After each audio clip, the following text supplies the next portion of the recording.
His group actually offered $500,000 more than we did. Wow. We won the deal. So when people tell you this is a relationship business, this is truly a relationship business.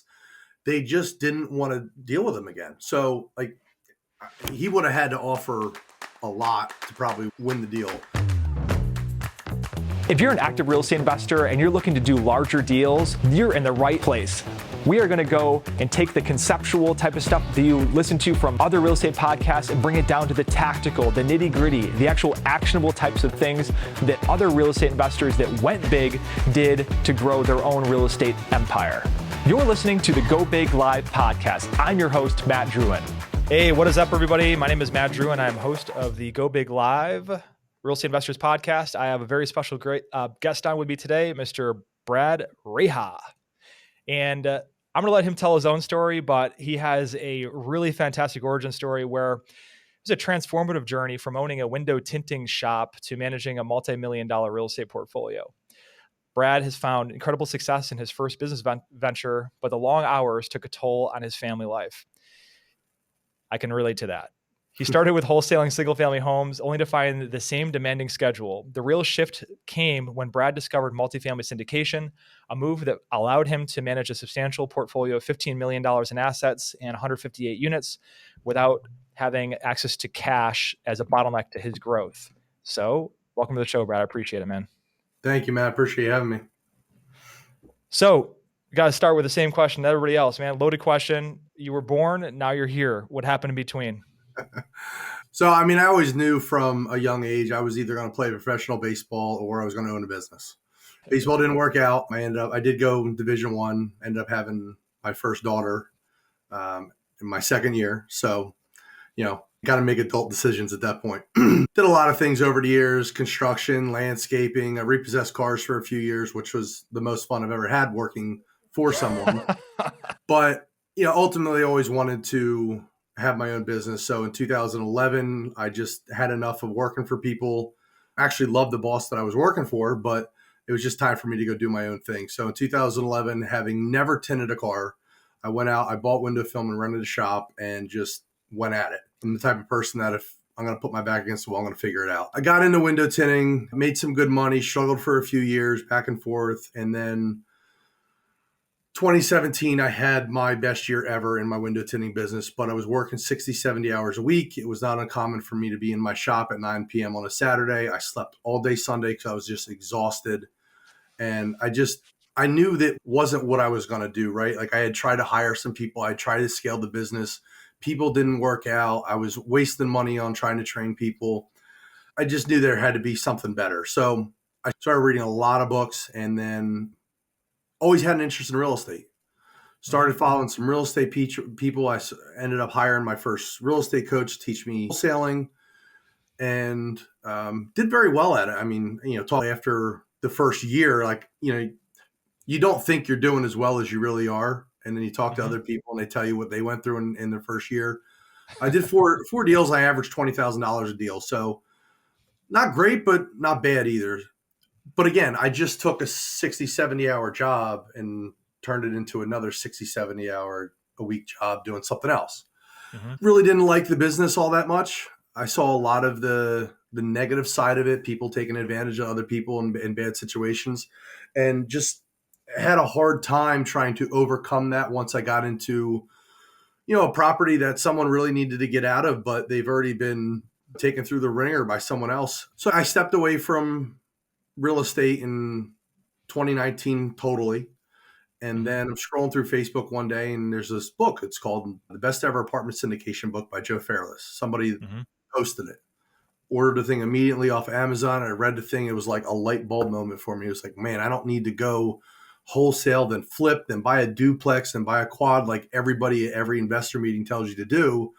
I can just go straight into apartment complexes because ultimately I've always had interest in. I remember when I was younger, sitting at a stoplight and you look over his apartment complex. I mean, how do you get so rich you just buy that thing? Like, how does that happen? So when I read the book, it was just, like I said, light bulb moment. And that was it. I started joining multifamily groups on Facebook.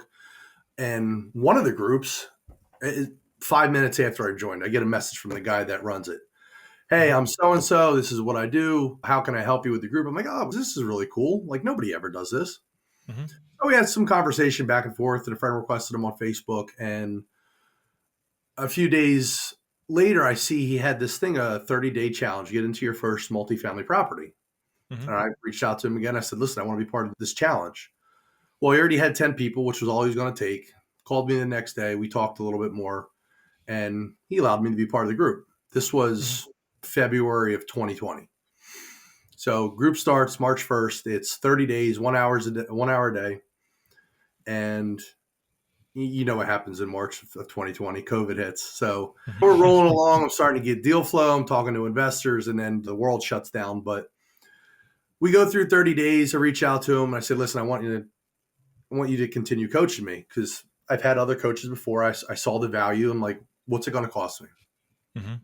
He kind of ignored me a little bit, kind of brushed me off. And I'm like, okay, whatever. Days go by and he announces, well, because of COVID, he's going to do another 30-day challenge again. So I joined again. Some new people joined. And throughout the process, I just did everything he told me to do, like down to a T. And I was the only one who was bringing deals to the group. We were looking at deals. I was underwriting deals. Let me tell you, if I could get my hands on a T12 and a rent roll, I was Mhm. underwriting the deal. I didn't care where it was at. I just wanted to get practice at underwriting because I'm an introvert. I don't really want to go out and talk to a bunch of investors and raise money, although I do now. Originally, that wasn't what I saw that I was going to be good at. Yeah. So we ended up being awarded a deal down in Greensboro, North Carolina. It was a 57 unit class A building. It was mixed use. So it had 9 retail spaces. Actually, sorry, 66 units, 57 apartments. My partner brings in, well, my mentor at the time brings in somebody else.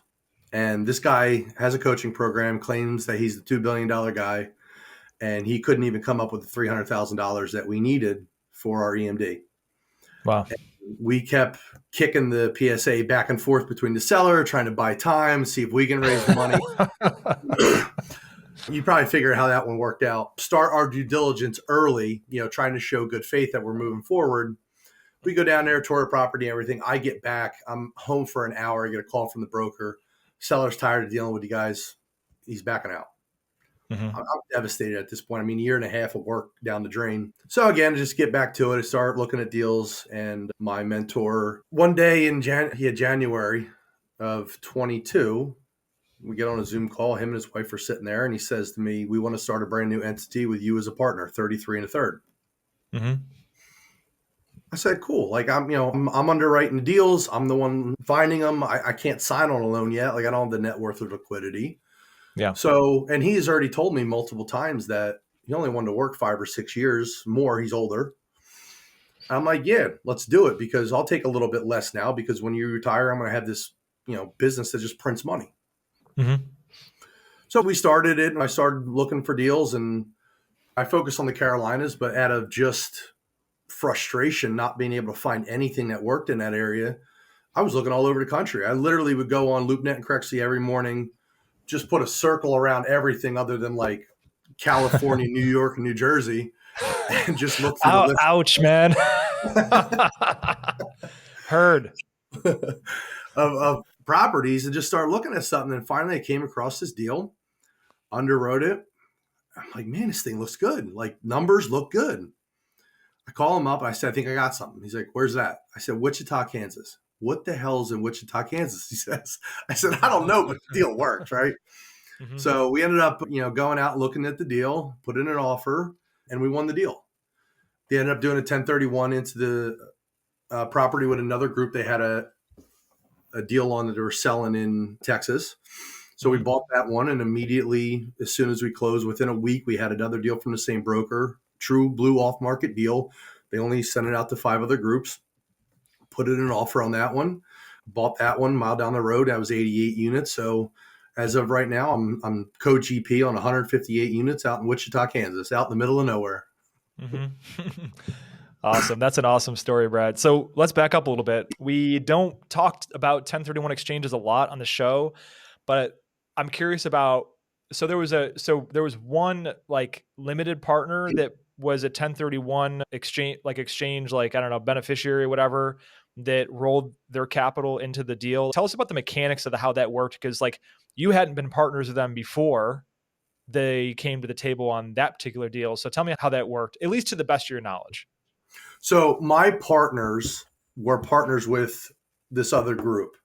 They bought a building down in San Antonio, and his partners, they have a bunch of Chilean investors, and they're basically, I don't know if they actually have a fund or if he just raises the money from them or what, how it works, but they were essentially, all of the money in that deal, the Chileans.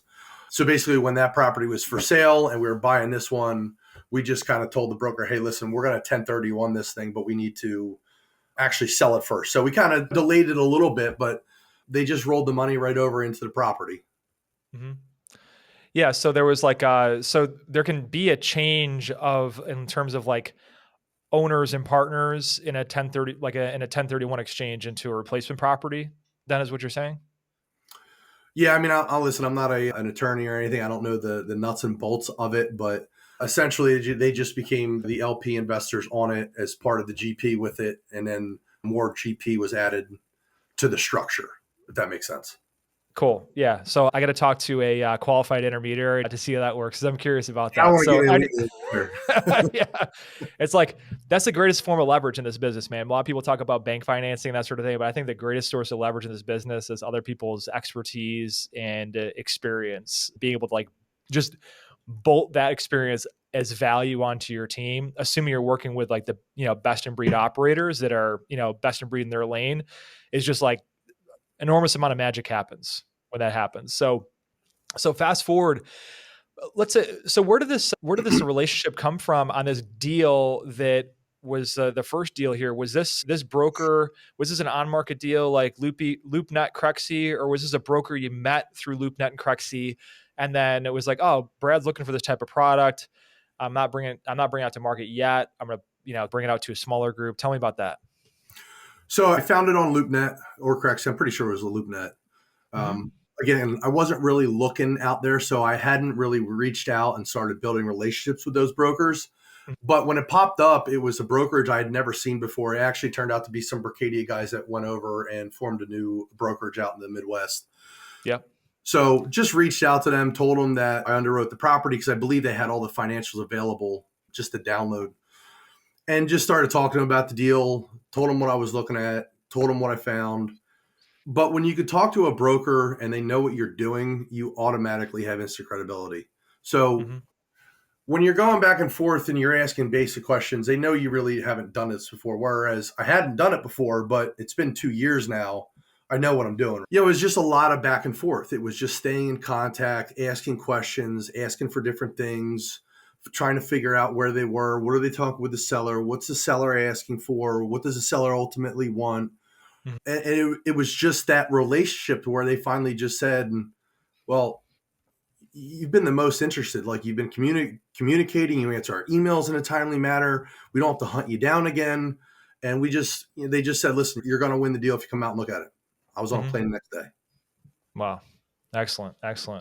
And then that deal, like, I don't know if Michael Blanc invented this rule, the law of the first deal. The second deal happened in rapid succession to the first one, like literally. So tell me about that story of that deal going forward.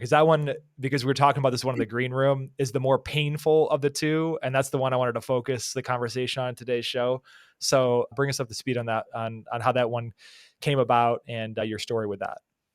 Yes, it was actually really interesting, just the whole deal itself. So we closed on Pinnacle Lofts and Apartments out in Wichita, Kansas. And within a week, the same broker came to us and said, we got a off-market deal. We're giving it out to you and 4 other groups. True blue off-market. Like, literally when we actually signed, or actually were awarded the deal, we started promoting the deal because we did a 506C to accredited investors, so we were going to actually blast it out on social media. Mm-hmm. We put a post up and they're like, no, you got to take the picture of the property down. Like, it was off market. And we did that. But very interesting. And I'm talking about relationships. I can't stress relationships enough in this business. We're talking to the broker about the deal, and they literally asked us, is your partner on Pinnacle Lofts going to be a partner on this deal? not Mm-hmm. my partner, the other group we brought in as a partner. Mm-hmm. No, we're looking to buy this one on our own. They said, good, because we don't ever want to deal with him again. His group actually offered $500,000 more than we did. Wow. We won the deal. So when people tell you this is a relationship business, this is truly a relationship business. They just didn't want to deal with him again. So like he would have had to offer a lot to probably win the deal, because the brokers are talking to the sellers about how we operated, how he operated, how we're going to move forward, what we did. All that's getting relayed to the seller. So we ended up, being awarded the deal. I went out and looked at it. I had a partner of mine that came in on this deal that was a partner on the other one as well. He drove up from Texas, met him. We went and looked at the property amongst other properties, because we're figuring out we'll buy it too. Let's start buying some more if we can. We ended up, so my partners, when they asked me to be a partner with them, the deal was 3 of us. I find the deal. They go raise the money. That was the deal. So when we bought Pinnacle and we brought in the other group, at this point, like I said, I was 2 years in. I said, whatever, I don't care. Like, let's just close on something, get my foot in the door, proof of concept that I can do this. The second deal comes along. I'm starting to try to put my foot down, because he wants to bring in this other group to raise money, and they had never raised money before. Oh, they're going to raise 3.4 million. I said, they're not going to raise 3.4 million, because they've never done it before. I know how hard it is, having never done it before, to raise money. So my partner and I got into it this year in May, and I won't get into the details, but it was not a pleasant conversation. He basically just wanted to be the director or the coach and tell everyone what to do. And I wasn't having it. And he brought people in to raise money. They couldn't raise money. So how it happened was, there's supposed to be 3 of us. We brought in another group because he couldn't actually sign for the full loan at 5.3 when he was telling me he could sign on a loan for 10. So brought someone in, gave 50% of the deal to this other group of 3 people. They were supposed to raise all the money, 3.4 million. By closing, they had raised 50 grand, still took half the deal. And I've actually become very good friends with one of the guys in that group. He's actually the only person that I trust to this day right now to ever do a deal again. But we didn't have the money to close. This guy that like I said, I trust, he went to the seller flat out, listen, we don't have it. Can you help us? The guy ended up giving us a loan for 60 days of $1 million just to be able to close. So the first money we raised right outside of closing went right to pay the seller off. We were awarded this deal in August of 22. We closed January 6th. And my partners finished the raise in November of this year, 23. So it took, I don't know what that was, 14, 15 months to actually complete the raise. And at one point, they were just basically giving GP away to anybody who could come in with any amount of money. So yeah, I was not happy with everything that transpired, and I ended up just having it out with my partners and letting them know how I felt, because again, like I did my job. I shouldn't have been diminished because they couldn't have done theirs. Yeah, no, absolutely. Backing up a little bit, what was so the total purchase was how much? Like the total capital stack for the whole thing? 5.3. 5.3. Was that including CapEx? Oh no, sorry. If there was any? 5.3 was purchase. 800,000 was the renovation budget, and then closing. I think we're 6.5, 6.6, somewhere in there. Okay. So total capital stack about 6.5, 6.6. How much? So how much equity had to get raised for this deal? It was 3.4 million. 3.4 million. Excellent. And so, how is this deal structured from a general partner, limited partner, equity split, like that type of thing? We did a straight 70-30 split. There was no pref. We just looked at it as we were buying it right. We got an agency loan. We had a 1.25 DCR. We didn't do a bridge and have to refinance. We didn't even underwrite a refinance into the deal. We knew the thing was going to cash flow within the first year, and it did. We're going to get our first distribution from the fourth quarter this year.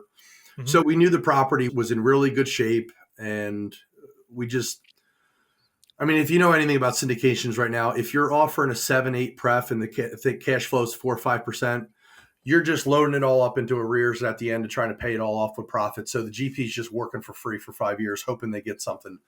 None of us wanted to work for free, but we also wanted to make sure our investors were taken care of. So we took an acquisition fee. If it makes sense to take any other fees, we will. If it doesn't, we won't. We always look for, does it make sense for the GP? Does it make sense for the LP? It's not just, let's just see how many fees we could tack onto this. Mm-hmm. Absolutely. So what would you do differently on your next deal? Because I imagine you're still actively out there kissing frogs in this environment. So what did you learn from this one? What are you applying on the next one? Less partners. Uh-huh. I've moved away from them. I've found some other people that I know have some small funds of money just ready to go.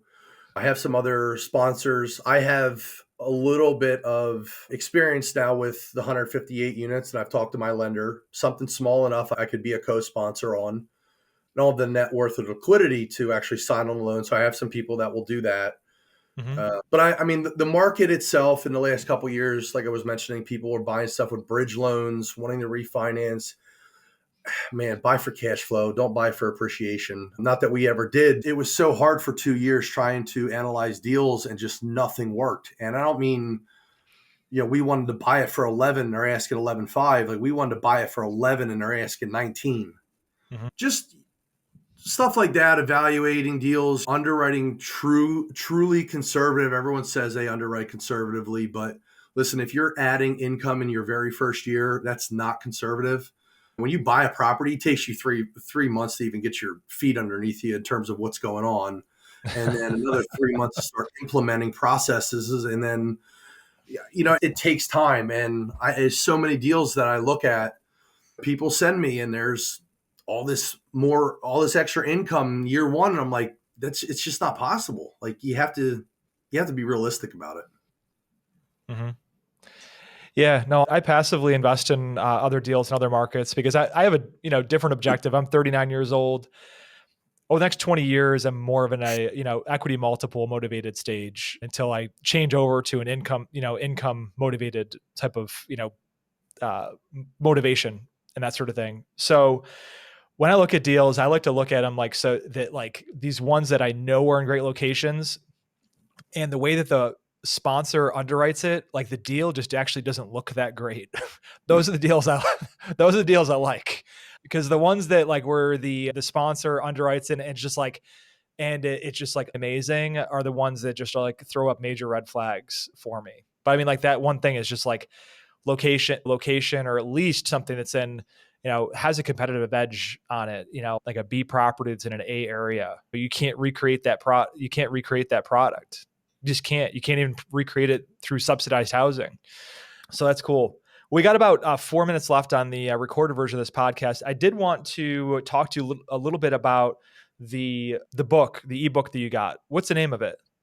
It's the multifamily investment blueprint. So the reason I wrote this book is so many people had so many questions, and there aren't a lot of books out there that actually tell people what to do. It's just more theory.